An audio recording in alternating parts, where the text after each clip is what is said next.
கரையக்கூடிய தன்மை மட்டும் தான் இருக்கும். அதே மாதிரி வேறு சில கிழங்கு வகைகள் எல்லாமே ஃபேட்ல கரையக்கூடிய, கொழுப்புல கரையக்கூடிய விட்டமின்ஸ் அண்ட் மினரல்ஸா இருக்கும். ஏன்னா நம்ம பிளட்லயும் நிறைய விட்டமின்ஸ் அண்ட் மினரல்ஸ் தேவைப்படுது. மசில்ஸுக்கு தேவைப்படுற கொழுப்பு, எலும்புக்கும் மசில்ஸுக்கும் நடுவுல உள்ள கொழுப்புகள்லாம் இருக்கு இல்லையா, அந்த கொழுப்புகள் எல்லாமே எனர்ஜி கொடுக்கும்.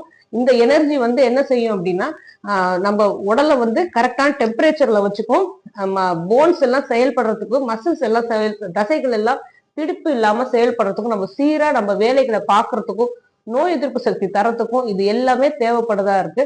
அதனால விட்டமின்ஸ் அண்ட் மினரல்ஸ் நமக்கு 2 வகையா இருக்கு. நம்ம பொதுவா எல்லாத்தையுமே தனித்தனியா பிரிச்சு ஒரு நாள் தனியா பாத்துக்கலாம். ஏன்னா என்னென்ன காய்கறிகள் எல்லாம் வாட்டர் சொலிபிள், தண்ணீர் நீர்ல கரையக்கூடியது, என்னென்ன காய்கறிகள் பழங்களை வந்து ஃபேட்ல அதாவது கொழுப்புல கரையக்கூடியது நம்ம தெரிஞ்சு வச்சுக்கிட்டோம் அப்படின்னா இது வந்து இன்னும் கொஞ்சம் அதிகமான நாலேஜ் கொண்டு போகும். அது மட்டுமே நம்ம சாப்பிட்டு வரலாம். ஆனா அது பொதுவா நமக்கு எல்லாமே தெரியும்.